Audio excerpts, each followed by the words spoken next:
Eu quero falar uma coisa muito importante com vocês. Tá todo mundo perguntando por que aulas online, né? O que é aula online? Por que as escolas, não só a Saberes, mas todas as escolas estão tomando essa medida? Bom, o Conselho Nacional de Educação, ele já deliberou, ele já deu algumas diretrizes para as escolas o que nós devemos fazer. Então, eu quero compartilhar aqui com vocês alguns pontos importantes que eu dei uma lida aqui em alguns sites, tá? Eu vou dizer qual foi os sites que eu peguei. Foi o da Anfop, né? Que é um site de formação continuada de professores. Foi o próprio site do Conselho Estadual e Municipal de Educação, o portal do MEC, portal.mec.gov.br e o planalto.gov. Bom, eu fiz uma pesquisa e separei alguns pontos importantes para compartilhar com vocês. Vamos lá? Bom,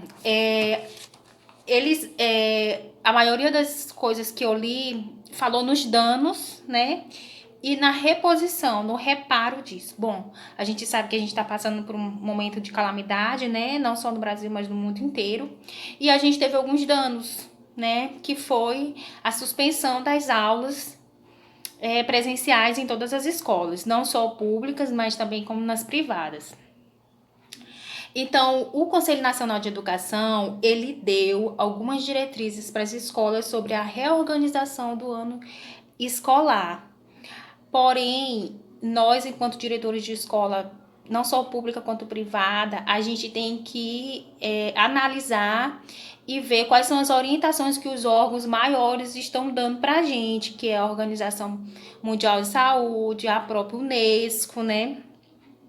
E a Secretaria Estadual de Educação, a Secretaria Municipal de Educação, os sindicatos, que são um pouco mais independentes, o próprio governo do Maranhão, e estão dando essas orientações para a gente, e a gente cabe analisar e dar. Não é uma imposição, é uma diretriz, é um caminho que nós devemos seguir, afinal a gente vive numa democracia.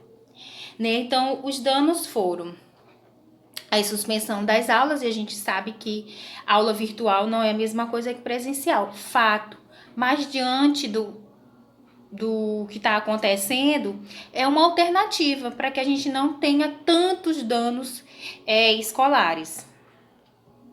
Então, o que foi que essa medida provisória disse para a gente? Sobre a reposição, né? O Conselho Nacional de Educação, ele autorizou os sistemas de ensino a computar atividades não presenciais, ou seja, as aulas online, para o cumprimento da carga horária. Só lembrando que a nossa carga horária nacional, de acordo com a LDB, que é a Lei 9394/96, que é a nossa lei maior, que vem depois da Constituição, vem dizendo o seguinte, que nós temos que dar 200 dias letivos e 800 horas semanais, tanto para o ensino fundamental quanto para a educação infantil. E deu também as diretrizes para todas as modalidades, né? Mas a que interessa pra gente é a educação infantil, que é o infantil 1 e o infantil 2, criança de 4 e 5 anos, e o ensino fundamental. Depois vocês podem entrar nesses sites que eu tô falando para vocês, caso vocês tenham curiosidade sobre educação superior, educação técnica, né? O pessoal do IFMA, e também cursos as crianças do ensino médio, os adolescentes, né? Enfim, para a educação infantil, que foi que mais ou menos resumido eles falaram, que as escolas elas devem manter uma aproximação virtual, tá?